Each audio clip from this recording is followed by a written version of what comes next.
What if I told you that your greatest failures could become the foundation of your greatest success?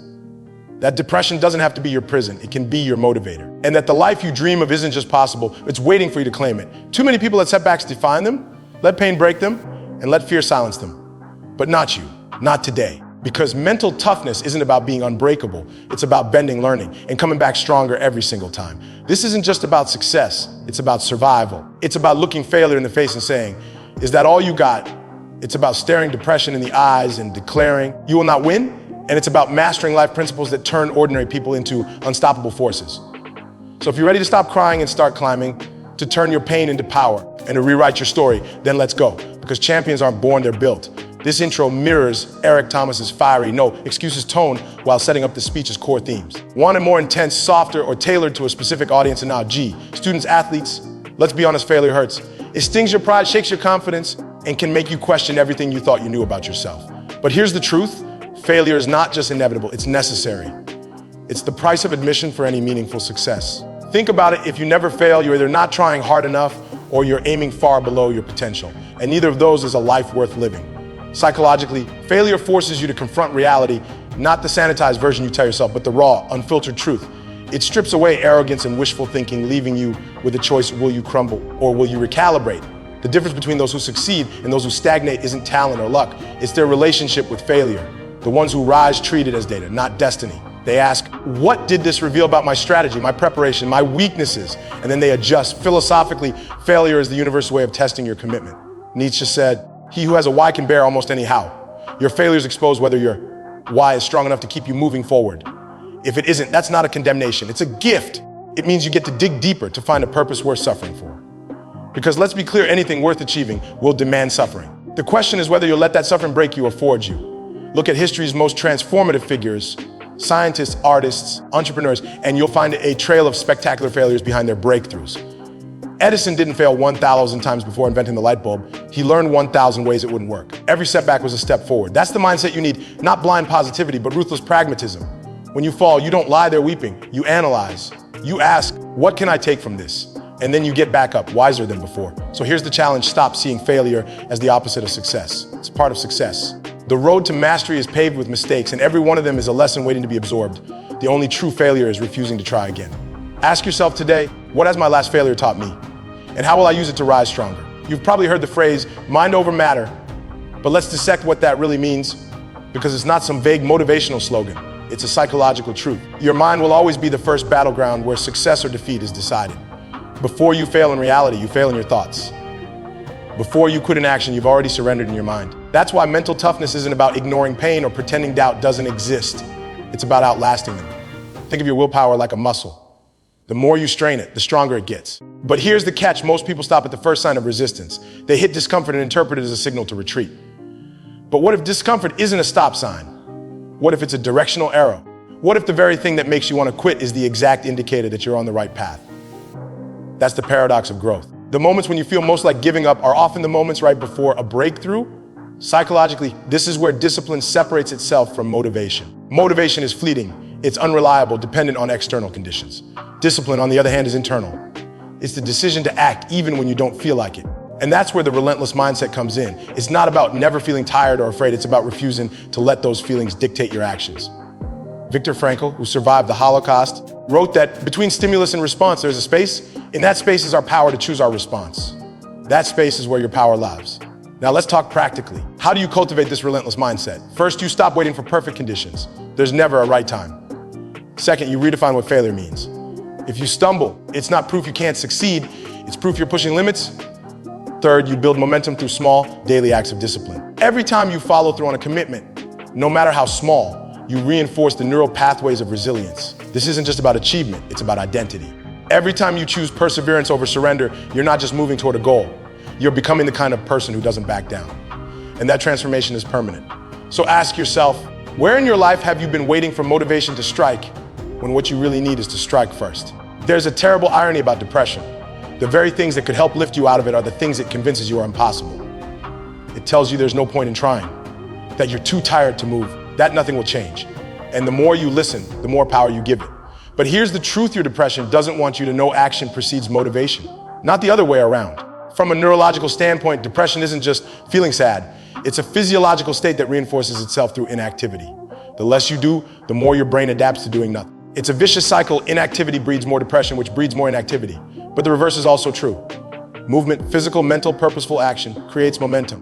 When you force yourself to take that first step, even when every fiber of your being resists, you're not just performing an action. You're challenging the entire depressive framework. This isn't about simplistic solutions or pretending happiness is just a jog away. It's about understanding that depression thrives in stagnation and withers under movement.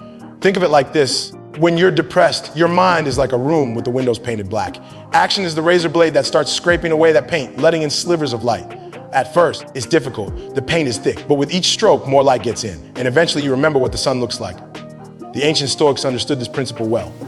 Epictetus, born a slave, taught that while we can't always control what happens to us, we can always control how we respond. That's the fundamental power you still possess. Even in depression's grip, the power to choose your next action. Will it be lying in bed for another hour? Or will it be standing up, splashing water on your face, and taking a walk around the block?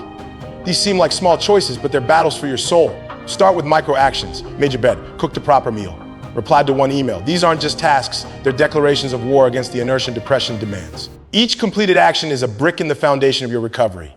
And here's what's remarkable: your brain doesn't distinguish between big victories and small ones when it comes to neurotransmitter release. Completing any purposeful action generates dopamine, the very chemical your depression has depleted. This is why discipline is more reliable than motivation when fighting depression. Motivation depends on how you feel. Discipline depends on who you decide to be. And that decision, that daily, hourly, sometimes minute, by minute decision to act despite the weight, is how you reclaim your life. So here's your challenge today. What's one action, just one that your depression says is impossible? Do that thing, prove it wrong. Consider this: the difference between who you are today and who you could be in 5 years isn't determined by some grand, sweeping moment of transformation. It's decided in the small, seemingly insignificant choices you make daily. The decision to work when you're tired, to persist when you're discouraged, to show up even when no one's watching. This is the alchemy of consistency. It's not glamorous. It doesn't get celebrated in highlight reels, but it's the single most reliable predictor of success in any endeavor. Psychologically, consistency works because it rewires your brain for automaticity. The first time you force yourself to wake up early and work on your craft, it's agonizing. The 10th time, it's difficult. The 100th time, it becomes part of who you are. This is how habits form, not through inspiration, but through repetition. And here's the critical insight: your brain doesn't distinguish between good consistency and bad consistency. The same neural mechanisms that reinforce procrastination can be harnessed to reinforce productivity. The question is, which will you feed? Philosophically, consistency is how potential becomes actual. Aristotle called this entelechy, the process by which something becomes what it's meant to be. And a corn becomes an oak through consistent growth. A novice becomes a master through consistent practice. There are no shortcuts. The universe rewards those who put in the reps day after day, especially when no one applauds. But let's be honest, consistency is hard because it's boring. Our brains are wired for novelty, not repetition. That's why most people abandon their goals. They mistake the initial excitement of a new endeavor for the fuel that will sustain it. When the excitement fades, and it always does, they assume something's wrong, but nothing's wrong. This is where the real work begins. The solution: systems over goals. Goals are destinations, but systems are the roads that get you there. If you're a writer, your goal might be to finish a book. Your system is writing 500 words daily without exception. The goal gives you direction, but the system gives you results. And when you focus on the system, something remarkable happens. The goal takes care of itself. So ask yourself, what's one small daily discipline that, if practiced without fail, would transform your life? Start there. Do it today, then do it tomorrow. The secret to mastery isn't intensity. It's longevity. Will you still be here when everyone else has quit? Let me ask you something revealing. Who are the 5 people you spend the most time with? Because here's an uncomfortable truth: you are the average of those relationships. Not in some trite motivational sense, but in measurable psychological and behavioral terms. Human beings are social creatures wired for mirror neurons. We unconsciously adopt the habits, attitudes, and even the ambition levels of those around us. This isn't speculation, it's neuroscience. Your brain is constantly downloading the worldview of your inner circle, whether you realize it or not. Think about it biologically. A lobster grows to fit its environment. Place it in a small tank, and it remains stunted. Give it space to expand, and it grows to its full potential.